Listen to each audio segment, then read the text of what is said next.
Eclecticism is a conceptual approach that does not hold rigidly to a single paradigm or set of assumptions, but instead draws upon multiple theories, styles, or ideas to gain complementary insights into a subject, or applies different theories in particular cases. However, this is often without conventions or rules dictating how or which theories were combined. It can sometimes seem inelegant or lacking in simplicity, and eclectics are sometimes criticized for lack of consistency in the thinking. It is, however, common in many fields of study. For example, most psychologists accept certain aspects of behaviorism, but do not attempt to use the theory to explain all aspects of human behavior. Origin: eclecticism was first recorded to have been practiced by a group of ancient Greek and Roman philosophers who attached themselves to no real system, but selected from existing philosophical beliefs those doctrines that seemed most reasonable to them. Out of this collected material they constructed the new system of philosophy. The term comes from the Greek kappa lambda epsilon kappa tau iota kappa omicron sigma, literally, choosing the best, and that from kappa lambda epsilon kappa tau omicron sigma, picked out, select. Well-known eclectics in Greek philosophy were the Stoics Panaetius and Posidonius, and the new academics Carneades and Philo of Larissa. Among the Romans, Cicero was thoroughly eclectic, as he united the peripatetic, Stoic, and new academic doctrines. Other eclectics included Varro and Seneca.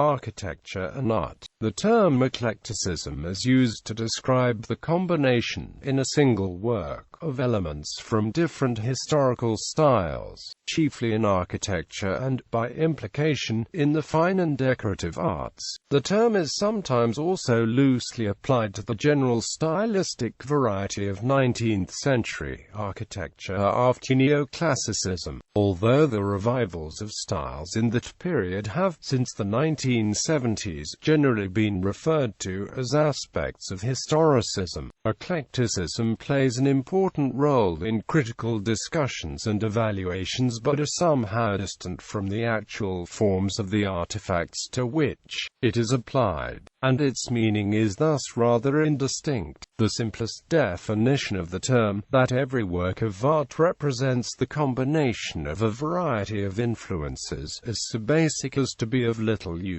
In some ways eclecticism is reminiscent of mannerism in that the term was used pejoratively for much of the period of its currency, although, unlike mannerism, eclecticism never amounted to a movement or constituted specific style. It is characterized precisely by the fact that it was not a particular style. Psychology. Eclecticism is recognized in approaches to psychology that see many factors influencing behavior and the psyche, and among those who consider all perspectives in identifying, changing, explaining, and determining behavior.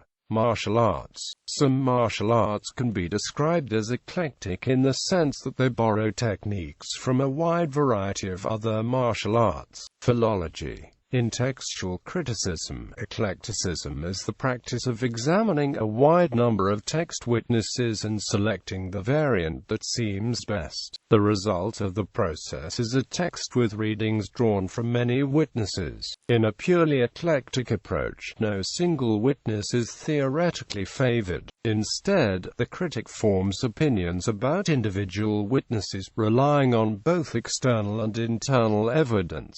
Since the mid-19th century, eclecticism, in which there is no a priori bias to a single manuscript, has been the dominant method of editing the Greek text of the New Testament. Even so, the oldest manuscripts, being of the Alexandrian text type, are the most favored, and the critical text has an Alexandrian disposition. Philosophy. In ancient philosophy, eclectics use elements from multiple philosophies, texts, life experiences and their own philosophical ideas. These ideas include life as connected with existence, knowledge, values, reason, mind, and language. Antiochus of Ascalon was the pupil of Philo of Larissa and the teacher of Cicero. Through his influence, Platonism made the transition from New Academy skepticism to eclecticism, whereas Philo had still adhered to the doctrine that there is nothing absolutely certain. Antiochus returned to a pronounced dogmatism. Among other objections to skepticism was the consideration that without firm convictions no rational content of life is possible. He pointed out that it is a contradiction to assert that nothing can be asserted,